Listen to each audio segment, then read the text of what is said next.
Good morning. Good to be with you today. This is Jack Iyer Sr. here on the INS Banker channel.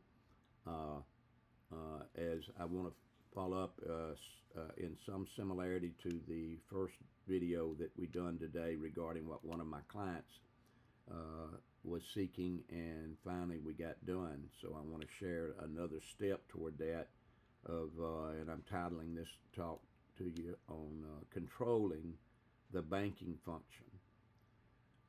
It's a game changer for investors, real estate investors particularly, which I'm part of a community at AIAclub.com, the chairman of that association, and have been associated with for 25, 30 years plus.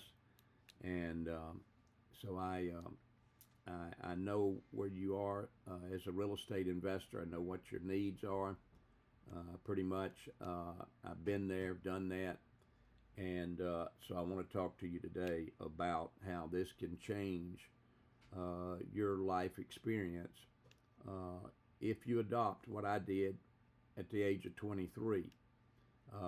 I only was tipped to it by understanding and knowing the contracts of a financial industry that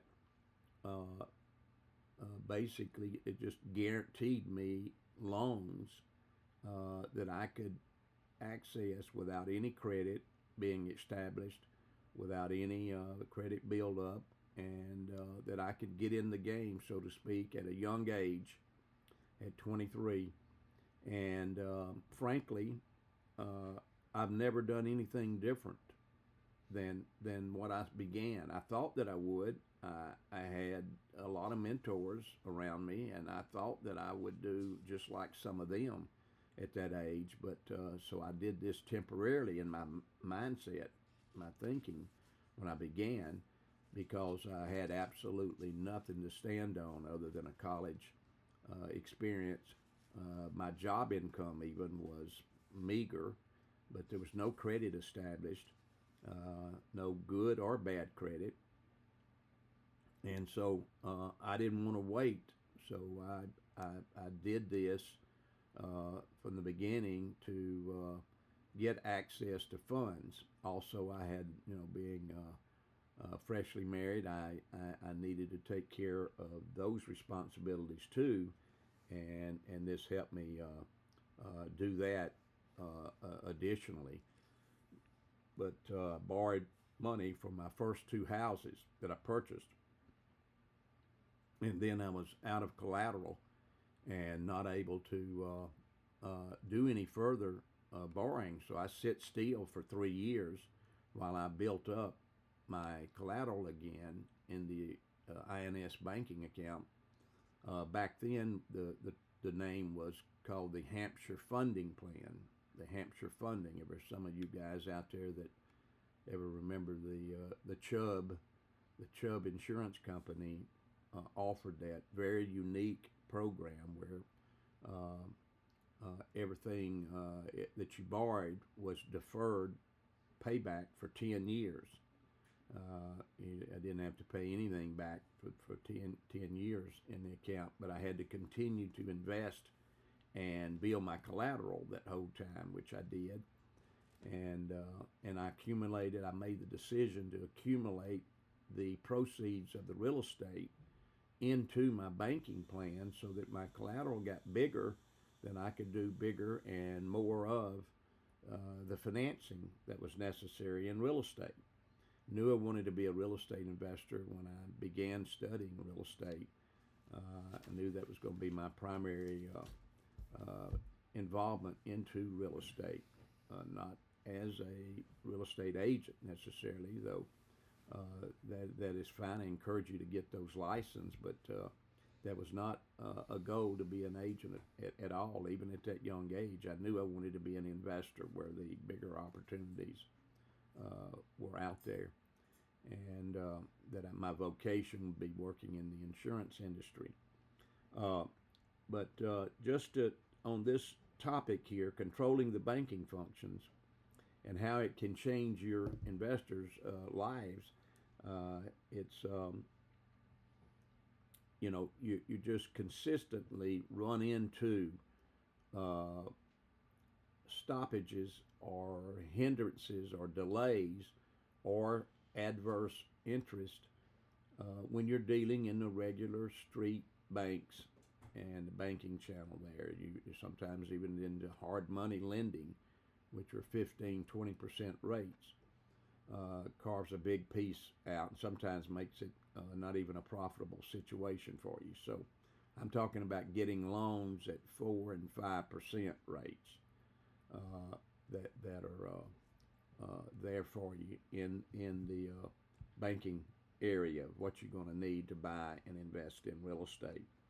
Uh, the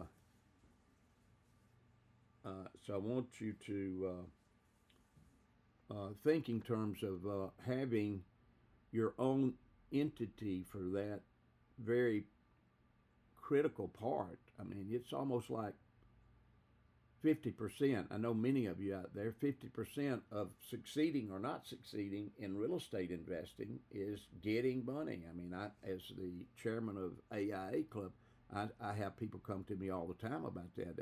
How can I get money? Where can I go to invest? Or where can I go to borrow money to buy real estate? Even Jack, can you make me loans? I get that almost weekly. Will you lend money to me so I can buy these properties? And it's just a never-ending situation if you're in real estate investing or even in business. A lot of times, contractors and stuff want to do bigger jobs. They want to do more profitable jobs, they think, and they don't have the collateral or the capital to get the loan from the bank. Now, I did that for almost 30 years of my career was spent working strictly with business owners, that small business, medium-sized business, where you get, 3 or 4 owners on down to the single owner. Typically, is who I work with for those years. And much like real estate investors, they were desperate for good lending, and the banks you'd almost think they were controlling the company and the company's growth by what they did or did not do. And so my role and job was to convince that owner there is a way to set aside that money that you need to be able to expand your company, grow your company, and even add to your company and do what you want to do. But you have to do it yourself and not depend on regular banking institutions. So we often, we did that and did some pretty large cases. Never done a case like the one we just recently done. So I told you about the JM case. It's 5 times the size that I've ever done in my career, and I've done some big cases over the years in this area. So I want all of you real estate investors. That's one of my things today that I do, is to think how I can give back to particularly you real estate investors, because I didn't share much of it at all. Tried to a time or two, but I didn't. I don't guess I was good enough to break it down to the real estate investor, and also I had a little bit of a competitive angle to it. I knew I was doing something the others weren't doing, and it was probably stroking my ego at a young age to think that I could do things that the older guys and stuff couldn't do in this area. So, but for whatever reason, I did not share it with real estate investors much at all, just a little. And today I want to change that. I want to give it back, and I'm sharing everything, whatever I've been able to do. I've been able to do and have done a lot of it. and so I want to give back to you so you can be successful, and maybe choose the same path that I did, and that was to make it happen for myself and have those functions of banking controlled by me and not by a third party or others. I didn't want to be begging, for loans and this kind of thing. And so let me think if there's another point here I want to make to you is that you must basically build it. And what I build your own, and what I did was I took out a Hampshire funding plan, included a high cash building insurance plan that was built by myself, and as I let the real estate do it after the first two that I bought, all of the proceeds of the real estate were reallocated back into this banking function, because I knew that if I didn't do that, then I wouldn't have the collateral that I needed to buy the whole property or properties, and from the insurance company, which was a separate lending arm and line of credit that I had with the insurance company. The bigger my collateral got, the bigger my line of credit went, because I had 100% of what my collateral was. I had 100% in a line of credit that I could borrow to buy this real estate with. And so my primary job and vocation during the week, I earned the money from my personal family and personal expenses that we needed. But all the investment money began to go back into this banking system and to build it. And so you might say it was a forced savings. It forced me to save money to do and accomplish this task of being a real estate investor that had ability early on. I bought 18 properties. The second wave, I bought 2. And then 4 or 5 years later, I began to buy again after I built my account back up. I built it with even income tax savings. I remember getting a check for about $4,600 on my first refund from those 2 properties I bought, and I put that money into my banking system because it was a direct result of the tax deductions that real estate gave me and depreciation. And so I had a W-2 job income, so I got back that $4,600 went right into my plan. All the rents went into my plan, and so then I started buying again and began to buy a lot of small equities subject to the existing financing that was in place, is what I bought so many properties with. And I bought 18 that next wave in about 15 months. And I bought 5 in one package, I remember. And so the money that was necessary on my part to come out with, I borrowed the money from this same banking system that I'm telling you about. And then I had 20 properties paying, and I was 27, 28 years old. And again,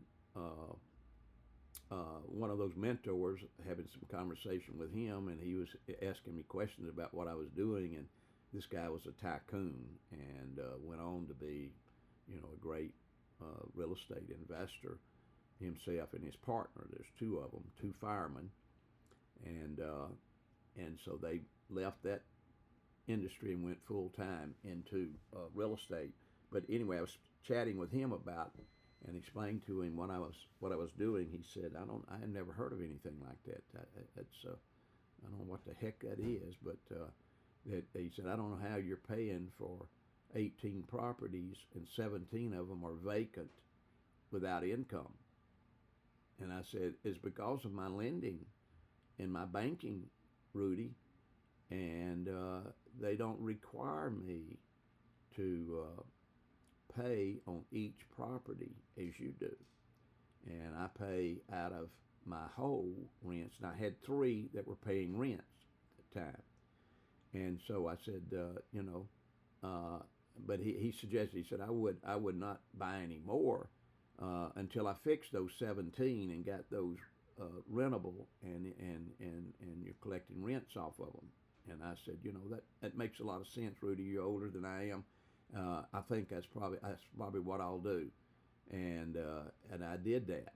I turned and focused on it. It took me 3 years to put all those properties on the rent rolls, and then things obviously with 20 properties, 19 to 20 properties, cash flowing and bringing rents in. I was paying houses down and paying them off in some cases, and at the young age of 30, I was really turning the corner then, and became an accredited investor at that point, and at 33, and then it's been largely just continued to build on the banking function of the real estate investing. And so I'll be glad to share that with you, and more personally, if you'll drop us a note or ask for a one-on-one meeting. I'll help you, whether you're beginning or whether you're in the middle or whether you're in the end of it. You can do what I did today. It's actually better today in some ways than it was back when I first began, and I continue to add to it and build it, and still do some of the same things today. And some of my biggest cash building assets are contained in these plans that we've done, and so we now began to focus on you guys, you real estate investors that want to get your financial house in order through real estate, or through, and it can be any facet of it. It can be Airbnb, it can be group housing, it can be individual housing, it can be apartments, it can be a business. Remember, I spent nearly 30 years doing business planning, and but any of those things, particularly you real estate guys, I feel a real calling to be significant in your lives and the success. Seen many of you have failed over the years that came through our RIA, and some of you have made it. I think this is a way, if you'll buy into it, it can assure you of success, and you just do what I did, and you certainly should do as good or better, because I had no other attributes as far as a background and so forth that would have said that this should have came my way, but it did. And so I know you can succeed too if you'll listen and act and do, and we'll help guide you do that. My son and I are here to help you. In fact, if you go on our site there, you'll find some very good reading on education that I put together for you on probate real estate, on creative financing, how to get owners to work with you on financing. You're able to even share where you are in these banking plans with them, to assure them that you have the funding to do what you promised to do. So that's helped a few times over the years in proving the financial ability to do what you have proposed to do with them, and bring certainty to them. When they see certainty, they're coming around your way on selling to you and working with you.